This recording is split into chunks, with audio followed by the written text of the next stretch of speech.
A very good afternoon and welcome to Africa Today. I am Uduak Daniel. First, let's talk the headlines. And on the headlines, Nigeria records 100 new suspected cases of monkeypox. Still on the headlines, GBA defends use of its conference to criticize Mahama.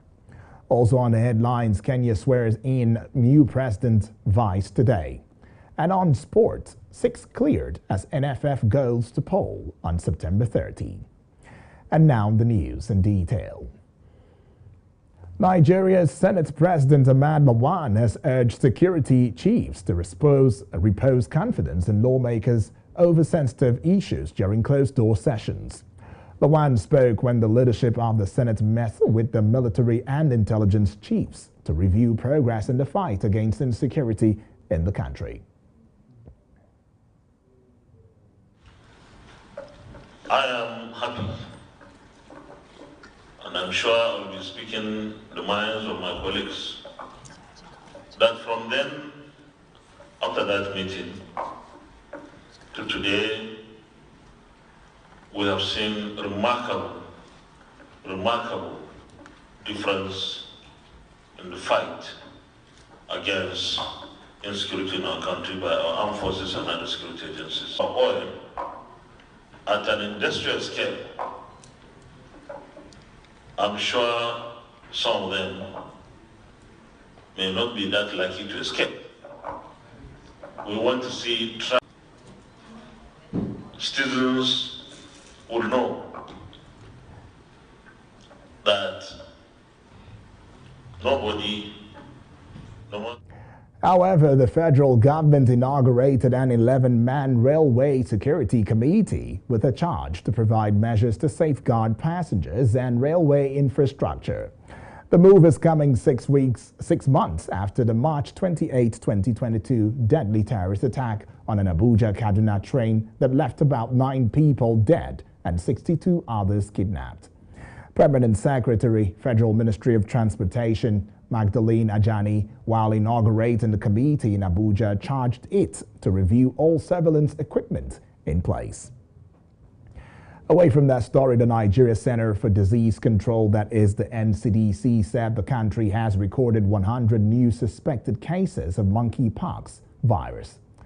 The agency in charge of measuring the impact of communicable diseases also revealed through a report on its official website that these cases were flagged across 21 states of the Federation. These states include Lagos 17, Abia 16, Imo 14, Delta 7, Ondo 7, Bayelsa 5, Gombe 5, Rivers 4, Benue 3, Ebonyi 3, Edo 3, and Plateau 3. The FCT, Katsina, Osun, and Taraba had a tally of 2, while Anambra, Enugu, Kano, and Oyo all recorded a single case, respectively. The statements revealed that the 6 associated deaths were recorded from the 6 states in 2022: Delta, Lagos, Ondo, Akwa Ibom, Kogi, and Taraba recorded 1 case each. WHO Regional Director for Africa, Matshidiso Moeti, disclosed this earlier during a virtual press briefing tagged "Road to Defeating Meningitis by 2030. Monkeypox, there have now been 581 confirmed cases and 12 deaths across 11 African countries. The majority of cases are in Nigeria, the Democratic Republic of Congo, and in Ghana. And of the 12 deaths, 6 occurred in Nigeria, 4 in Ghana, and 2 in the Central African Republic. All these are small steps forward, but we are seeing improvements in surveillance and risk perception. WHO's guidance on infection prevention, control, and treatment of monkeypox has also been adapted to train healthcare workers in all the affected countries. Africa is still not benefiting from either monkeypox vaccines nor the antiretroviral treatment tecovirimat, the only doses of which have been administered in a small study in the Central African Republic on the continent. And now let's have you know that 2 persons lost their lives during the flood that submerged various communities in Alimosho local government area of Lagos State on Monday. The Lagos Territorial Coordinator National Emergency Management Agency, that is the NEMA, Ibrahim Farinloye, in a statement said the flood caused by the torrential rainfall swept the victims away in the Iyana-Ipaja and Command areas of the state. He said one of the victims, identified simply as Alpha, had escaped with his wife and 4 children, adding that he returned to his house to pick some items when the flood that submerged his house swept him away. Farinloye said 2 adult men were swept away as a result of heavy downpour and took over the whole communities of Ajayi Street, Olubodun Ifesowakbo, Olubodun, Fatunwa, Ipaja West, and Tioluwani in Alimosho local government area. In another development, 9 ladies were rescued when a 1-story building that was submerged started sinking on Akinwumi Street, Mende, in the Maryland area of the state. During a visit to the area, correspondents observed that other buildings close to the buildings were also affected, as landlords and residents in the affected houses were displaced. When we return, news from other parts of West Africa. Stay with us.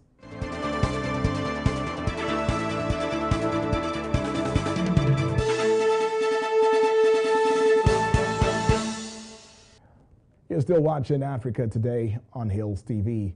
Talking about matters within the West African region, Gambia's Director of Transport at the Ministry of Transport, Works and Infrastructure, Essa Dramé, said the transport union did not give the ministry room for negotiation and made drivers sit down strike.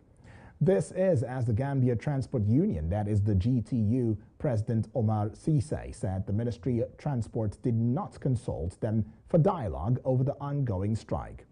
However, according to the union, if the government fails to meet these demands, the sit-down strike may run for 72 hours. GTU is asking the government to meet demands such as the reduction of fuel price, reduction of the number of police checkpoints on the main highways, reduction of fees at the Senna-Gambia Bridge, and also the extension of driver's license expiration time.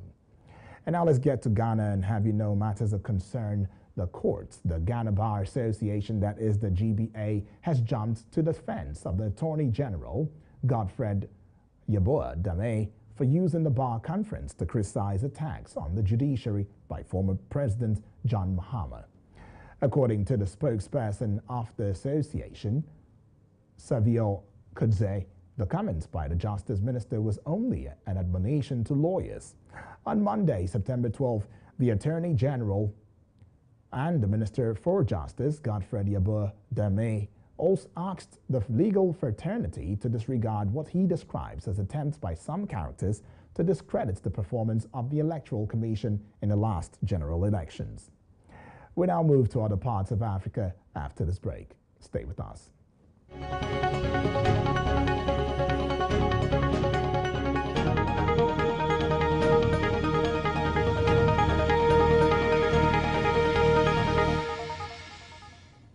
Welcome back and thank you for staying with us. William Samoei Ruto has been sworn in as the 5th Kenyan president.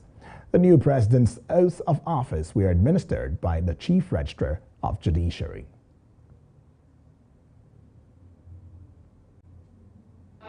I, William Samoei Ruto, swear that I will truly and diligently serve the people and the Republic of Kenya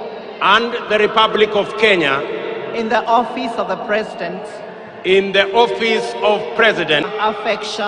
affection or ill will. So help me God. In the same vein, the Vice President Rigathi Gachagua, 57, was sworn in, although amid mild drama. Rigathi Gachagua, Do swear that I will always truly and diligently serve the people and the Republic of Kenya in the office in the office of the Deputy President of the Deputy President of the Republic of Kenya, that I will diligently discharge my duties and perform my functions in the discharge of my duties and committed to my secrecy. So help me God. So help me God. However, Ruto's rival Raila Odinga was not in attendance at the ceremony after citing serious concerns about the election results. Meanwhile, prayers have been led by Reverend Teresia Wairimu for Kenya's outgoing President Uhuru Kenyatta as he hands over power. The inauguration took place at a 60,000-seater stadium at the outskirts of the capital, Nairobi. Prayers and 21 gunshot salutation was made in honor of the newly sworn-in president.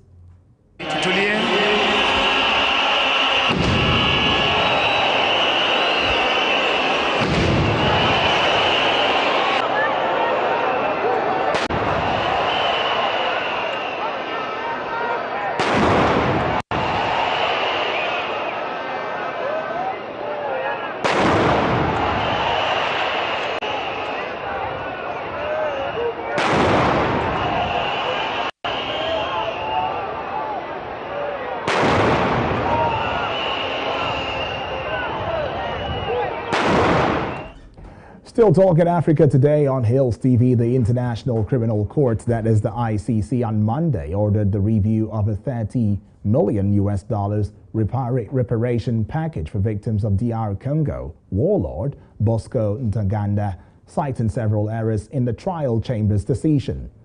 Last year, the Hague-based court awarded $30 million for reparations, including for victims of crimes by child soldiers, rape and sexual slavery.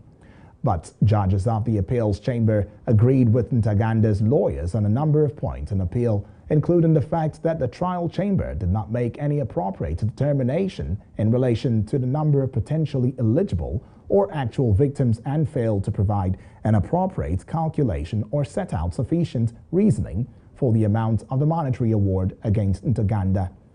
The appeals chamber decided to remand several issues for the trial chamber to issue a new reparations order. And now let's take a walk away from that one and have you know some business details, having you know the Nigeria Immigration Service, that is the NIS, has affirmed the rise in the number of passports issued has rose by 38% between 2020 and 2021. This is an increase from 767,164 to 1,059,607 passports issued in 2020 and 2021 respectively. According to data obtained from the NIS, the passport types range from standard official, diplomatic, emergency travel certificate and refugee passports or conventional travel documents. According to reports, the period under review by the United Kingdom, that is the UK immigration, showed that 13,609 Nigerian healthcare workers were granted working visas. This is second only to India, with 42,966 practitioners. More citizens are also leaving the country through the study route, obtaining study visas mostly in the UK, Canada, and the United States. Nonetheless, the new passport regime launched mid last year might also be a contributing factor to the ease of passport issuance to many applicants. In a related development, the executive director of Adopt a Goal initiative, Ario Dari Atoye, argued that the rising number of Nigerians obtaining passports was closely connected to the high immigration rates occasioned by the harsh economic realities and security challenges of the past decade. And now to Uganda. Uganda has paid the Democratic Republic of Congo, that is the DRC, $65 million in reparations for the invasion and looting by Uganda People's Defense Forces, that is the UPDF, during the Congo War between the late 1990s and 2003. According to reports, the conflict involved up to 9 African countries, including Uganda and Rwanda, which supported rebel groups in the mineral-rich east of the country. In a related development, the Uganda's Finance Ministry spokesman, Apollo Munginda, confirmed the news, which had been announced by DRC's Justice Minister during a cabinet meeting. The UN's highest court ruled in February this year that Uganda should pay its neighbor $225 million for loss of life, $40 million for damage to property, and $60 million for damage to natural resources. The money is to be paid in 5 installments of $65 million starting on September 1 this year and every September 1 for the following 4 years. Kinshasa had initially demanded $11 billion, but the International Court of Justice, that is the ICJ, ordered Uganda to pay $325 million. Still to come in Africa Today is sports. Don't go away.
Very good afternoon to you and welcome to Sports News on Africa Today. I am Richard Badum. Nigerian Football Federation, that is NFF Electoral Committee 2022, has cleared a total of 11 persons to contest for the position of NFF President at the Federation's elections scheduled for Friday, September 30 in Benin City. 2 people, Paul Yusuf from Plateau State and Marcelinus Anyawu from Imo State, were all disqualified, while 3 persons were also cleared to battle for the post of First Vice President, which our current member of board, Yusuf Ahmed Fresh, was the only one who obtained the form and has been cleared for the position of Chairman of Chairmen. For the Executive Committee seats, 5 are contesting from the Southeast, 5 for North Central, 7 for South-South, with Aisha Falode top on the list, 6 for the Southwest, although Ayodeji Ogunjobi of Osun State was disqualified for not providing evidence of tax payments. Northeast candidates are 3 current members of board and the current member of board, that is Sharif Brabiu Inwa from Kano State, who is the only candidate from the Northwest. Away from the NFF elections, things are seemingly bleak with Real Sociedad's Nigerian striker Umar Sadiq as is set for a lengthy spell on the sidelines after suffering a ruptured anterior cruciate ligament, that is ACL, in only his 3rd match with the Spanish club. The 25-year-old was unable to have a scan directly after being forced off in the 38th minute of Sunday's 2-1 league defeat at Getafe. Meanwhile, tests have confirmed the severity of the injury that will now need surgery. While no time scale given, the Super Eagle is likely to miss most, if not all, of the season. From that story now, former Cameroon striker Samuel Eto'o said it is the duty of Africans to defend the scheduling of the Africa Cup of Nations. Recall the 2021 tournament was held in Cameroon in January and February this year, in the middle of the European season, to avoid the rainy season in the Central African nation. Unfortunately, the timing of the Nations Cup has led to repeated disputes with clubs who have been forced to release players, and the issue will persist after the 2023 finals in Ivory Coast were moved to early 2024 because of weather concerns. Meanwhile, Napoli owner and president Aurelio De Laurentiis said the Italian club would avoid signing any more African unless they agree not to play in the biennial tournament, with Senegal coach Aliou Cissé hitting back that international football should never play second fiddle to club commitments. And that's the sport news on Africa Today. Back to Udwak Daniel for the rest of the news. I'm Richard Badum.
Welcome back and thank you for staying with us. Richard Badung, thank you for that one. Quite a tough call. Anyways, that's how we call it a close for Africa Today on Hills TV. But before we go, a quick look at our top stories. We told you Nigeria records 100 newly suspected cases of monkeypox. We also told you GVA defends use of its conference to criticize Mahama. We brought in the news of the fact that Kenya swears in new president vice today. And on sports, 6 cleared as NFF goes to poll on September 30. Remember to visit us on Facebook at Hills TV, Instagram at Hills